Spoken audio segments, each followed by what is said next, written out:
boogeyman band coming round the bend. Is boogeyman band. Is boogeyman band.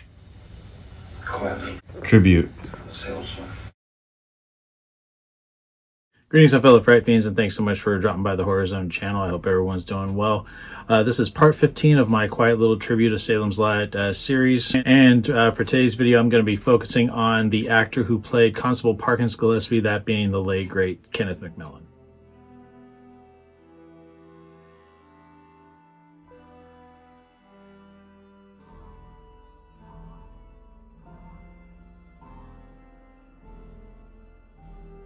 A lot of these actors that were in films from, when I was a kid that I didn't have a lot of insight to in terms of seeing them in other roles and things like that. I mean, I had seen Kenneth McMillan in a few things, but then, of course, he passed away so young. He was only 56 when he passed away in 1989 from liver failure.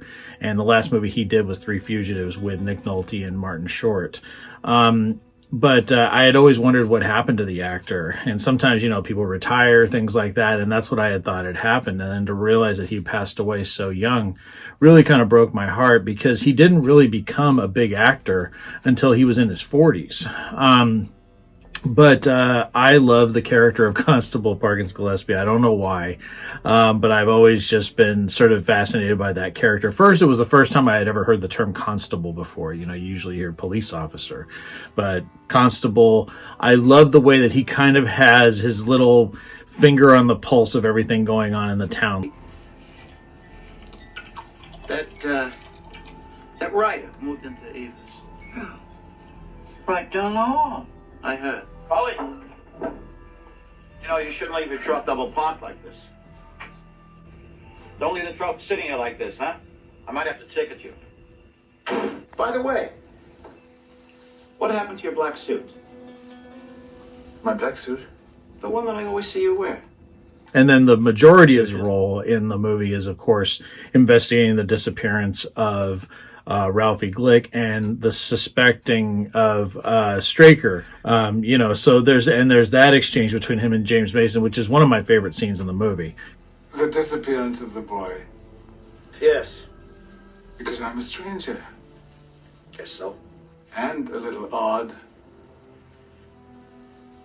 You know how we are here.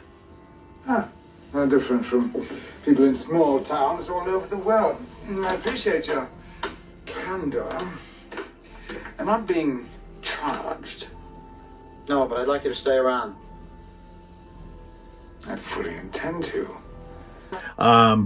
Yeah, he was so good in his role, and I love the arc for that character, because he seems like a badass, but then when shit hits the fan, he is out of there with his family. And I love the final exchange between him and David Soul, another one of my favorite scenes in the movie. Crazy. Aren't any such things as Well, then what do you say is happening here? Something's happening here. I don't know. Some kind of crazy. You're scared. Whatever it is, I'm not saying. You're a constable here. Was. Running. And you're staying? Here. Maybe this will do you some good.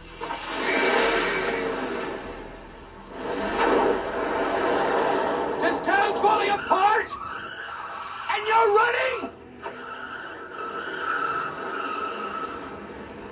Yeah, it just breaks my heart that he's gone. And the other films I remember him from, I remember him from Cat's Eye.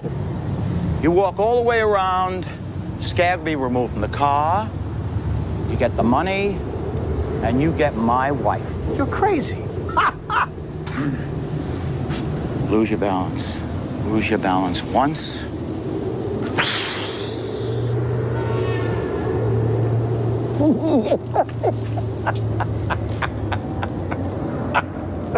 What do you think, the North? Is more fun than human beings should be allowed to have, or what? I promised you three things. You have your car clean, you have the money, and of course, you have my wife.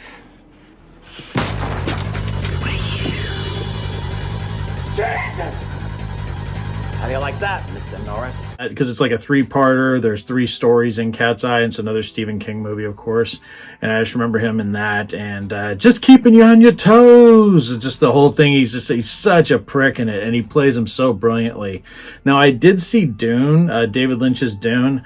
But I don't remember a lot of it. And I've only seen it that one time. I saw it at a drive-in, if I remember correctly, with my cousin Jason. I'm alive, huh? I'm alive! And the other movie I really remember Kenneth McMillan from is Armed and Dangerous, and that's with the late, great John Candy and Eugene Levy and Meg Ryan. He actually plays Meg Ryan's dad in that, and he was great in that role, too. It was really interesting sort of diving into Kenneth McMillan's background because, like I said, outside of those 3 movies, I did see Dune, but I don't remember a lot of it. I haven't seen anything else he's really done. And to sort of get a little history on, his career, how he got started, why he started so late in life in terms of getting, acting roles in movies and television. It was really fascinating diving into this, and I'm very saddened that the actor has been gone for so long. I mean, he was only 56 years old when he died. He's always left an impression on me, and like I said, the character of Parkins Gillespie has always been one of my favorites. I don't know why. He's just very much like Ed Flanders, who I talked about several years ago when I first started this series. He was just one of those guys that he commanded the screen, and he was just fascinating to listen to, and I loved his accent. And he was great in the role, and I was really happy to do this tribute to him. I don't think enough people talk about him or talk about the work or how great he was in everything I saw him in. Like I said, it was a very small amount of films, but still, amazing actor. May he rest in peace, and I hope people that are fans of his work in Salem's Lot will enjoy this segment, and afterwards I'll come back with my final thoughts, and here we go. Kenneth McMillan was an American actor. McMillan was usually cast as gruff, hostile, and unfriendly characters due to his rough image. However, he was sometimes cast in some lighter comic roles that highlighted his gentler side. He was perhaps best known as Jack Doyle in Rhoda, 1977 through 1978, and as Baron Vladimir Horkinen in David Lynch's Dune. McMillan was born in Brooklyn on July 2nd, 1932, the son of Margaret and Harry McMillan, a truck driver. He attended Fiorello H. LaGuardia High School of Music and Art and Performing Arts. Prior to becoming an actor, McMillan was employed at Gimbel's department store, first as a salesman, then as a section manager, and then a floor superintendent managing 3 floors. At age 30, McMillan decided to pursue an acting career and took acting lessons from Utah Hagen and Irene Daly. He was married to Catherine McDonald, whom he married on June 20th of 1969, and was with her until his passing on January 8th of 1989. He had 1 child, actress Allison McMillan. McMillan made his film debut at the age of 41 with a small role in Sidney Lumet's police drama Serpico. The actor played a borough commander in The Taking of Pelham 123, but often was cast as characters such as a cowardly small-town sheriff in Tobe Hooper's 1979 TV miniseries Salem's Lot, a similar law enforcement officer in 1987 Burt Reynolds' film Malone, William Hurt's bitter paraplegic father in Eyewitness, a wily safecracker in The Pope of Greenwich Village, and a racist fire chief in Ragtime, who was memorably told off by the New York City Police Commissioner, played by James Cagney. In 1985, he portrayed New York City's newly appointed police commissioner in the short-lived television crime drama Our Family Honor. He portrayed the grossly obese and gleefully psychotic Baron Vladimir Horkinen in Dune, the pathetic, drunken pop of Aidan Quinn in Reckless, and as Kressner, a sleazy high-roller gambler in The Ledge, a segment of the horror anthology film Cat's Eye. Yet he did sometimes get cast opposite the villain, playing Robert Duvall's detective partner in True Confessions, a judge who must rule whether Richard Dreyfuss has the right to die and whose life is it anyway, as well as a lead detective investigating a serial killer in the 1982 film The Clairvoyant. McMillan was also adept at comedy, giving performances as a baseball club manager in Blue Skies Again, Meg Ryan's corrupt security guard captain dad in Armed and Dangerous, and as a dotty senile veteran in 3 Fugitives. McMillan had a recurring role in 1977 through 1978 as Valerie Harper's irate boss Jack Doyle on the TV sitcom Rhoda. Among other TV shows, McMillan did guest spots on Our Dark Shadows, Ryan's Hope as a 53rd Precinct Lieutenant on Kojak, Starsky and Hutch, The Rockford Files, Moonlighting, Lou Grant, Magnum P.I., and Murder, She Wrote. Outside of his film and TV credits, McMillan was frequently performed on stage at the New York Shakespeare Festival. He acted in the original Broadway productions of Streamers and American Buffalo. He won an Obie for his performance in the off-Broadway play Weekends Like Other People. McMillan died of liver disease at the age of 56 on January 8th of 1989.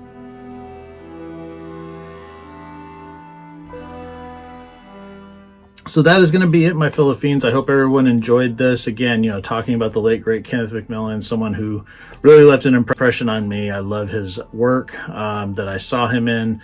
I think he was a terrific actor. It's sad that his career was so short-lived. But in that short amount of time, he did quite a few roles. And he, like I said, I'm sure that other people were inspired by his work in films like Salem's Lot, or, some of the other work he did like Dune, or, even in like movies like Armed and Dangerous or Serpico. Yeah, it didn't matter how small the role was. He was larger than life, and he commanded the screen and everything I saw him in. So yeah, hats off to the late, great Kenneth McMillan, and I want to thank everyone for continuing to support these little quiet little tributes to Salem's Lot. I really love doing these. Got a couple more I'm working on that'll be done in the next few weeks.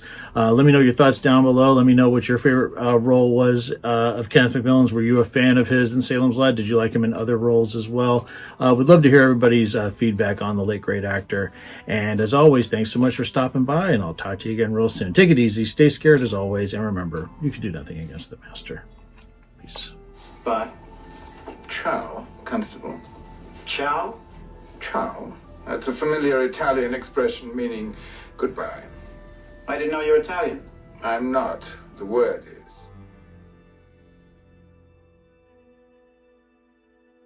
Hey, my fellow Fright Fiends, I just want to thank everyone for supporting Boogeyman Ben's Horror Zone. If you haven't yet subscribed and you'd like to, please hit the subscribe button down below. Click the bell notification so you're updated every time I drop a new video. I try to drop a video at least once or twice a week. The Horror Zone is a passion of mine, and it really makes me happy that I can share that passion with all of you guys. Thanks so much again for the support, and I'll talk to you again real soon. Take it easy. Stay scared as always. Peace.